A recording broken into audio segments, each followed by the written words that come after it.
Congratulations on getting your book started. I know you might feel a little bit frustrated at this part of the process. You may feel overwhelmed. You may feel like you're running out of ideas. You may feel like, okay, what do I do next? Well, I want to give you 4 tips that will help you navigate this process so that you can cross the finish line. When it comes to publishing a book, there's one major thing that needs to happen, and that's that you know where you are and where you want to take your reader. So, in essence, you need to create the story before you write the story. How do you do that? You create an outline.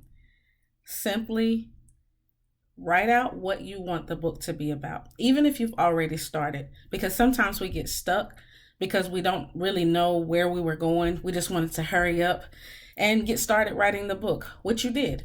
So put that to the side, get a blank piece of paper, and just write a summary about what the entire book is about. Now, let me break that down for you a little bit. I often ask people, what's your book about? And they'll say, my life. That is a very broad statement. So here are a few questions that you need to ask yourself about your book. Now, I know everybody writes about different things. So this particular example is going to be about books that are more testimony, maybe like how to, things like that. When it comes to character development, that's a whole different type of book.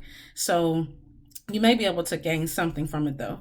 So you need to ask yourself who, what, when, where, why, and how. Who is this book about? So if you have characters, put their names. What do they bring to the story? If it's about your personal life, what about your life? Is it going to be about tragedy? Is it going to be about you teaching something that people can learn?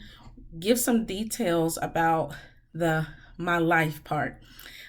Where do you want to start in your life? So the who, what, when, where, why, how. Who is the book about? What is going on in the story? So let's just say my book is called Dealing with the Hand I Was Dealt. And the what in the story is what are they dealing with was life circumstances. So I listed all the circumstances that I wanted to talk about. The next is who, what, when. When does this happen? Is it the 80s, 90s? Was it yesterday? So write the timeline of events of when the things happen that you're going to be talking about. Who, what, when, where? Where does this happen? Is it in the States? Is it in a particular state? Is it at a grocery store? Where are you when these events take place? Who, what, when, where, why?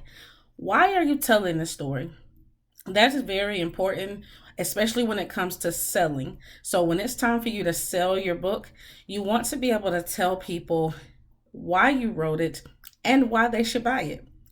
And the last question, who, what, when, where, why, and how.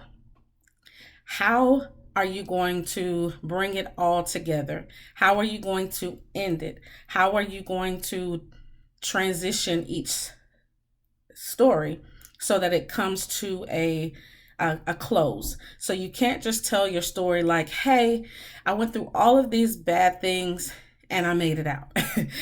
Because that's how a lot of people just kind of give the bad stuff.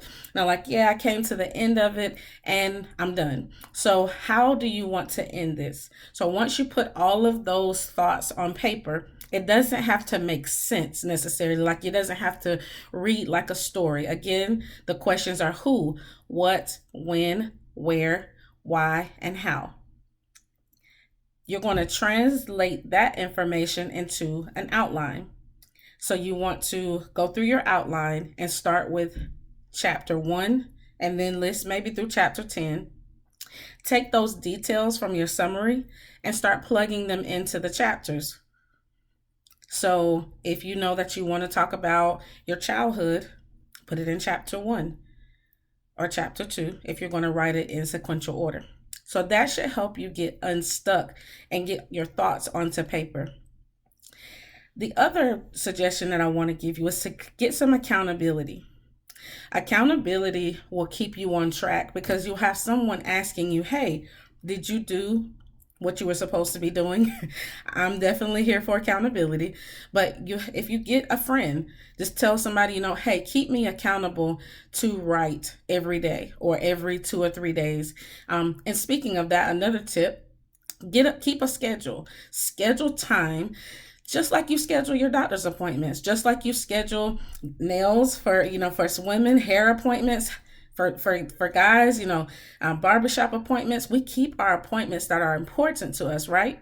So the same, you want to keep your appointment with yourself to write your book. Schedule a time, and if you can't schedule for the whole week, say, you know what, Monday and Tuesday, I'm going to look at my schedule and I'm going to say, okay, I can write on Monday at 5 o'clock from 5 to 6. On Tuesday, I can't. But on Wednesday, I can write from 6 to 8, whatever it is, and then stick to it. Make sure your accountability partner knows this is what I'm committed to. Just check back with me and make sure that I did it.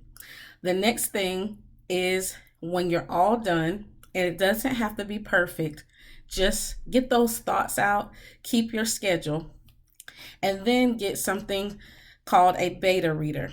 Now, in short, you're just going to basically ask someone, maybe your accountability partner, because they've been with you the whole time, will you read over this and let me know not what you think, but how it sounds? Does it come across readable? Does it make sense as far as the story that I'm trying to tell? And then ask them for constructive criticism. This is not the time to be like, oh, I just want to be told that I'm all good and I'm all great. That's not what you're looking for. You really want someone that'll say, you know what, in chapter 3, it was a little bit foggy, didn't really make sense. This is what you need to add. Again, the person who reads it doesn't have to be a stranger. You can get your accountability partner, your friend, maybe someone from any circles that you run in, someone that you trust, because obviously the book is not published yet, so you don't want anyone who you don't know or don't trust to take your information and run with it.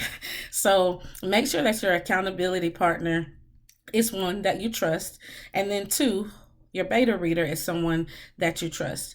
And one more tip that I said 4, but let me give you another tip. If you get weary, if you get tired, if you get frustrated, if you just want to throw the whole thing away, walk away. A day or 2, maybe even 3. Go work on the outline or the summary, or even listen to podcasts about whatever your topic is about, YouTube, anything that can trigger some thought processes, and then go back to the basics. Go back to your paragraphs, go back to your outline and think, is there something that I can add in? Is there something that I left out? And then add in whatever your beta reader said.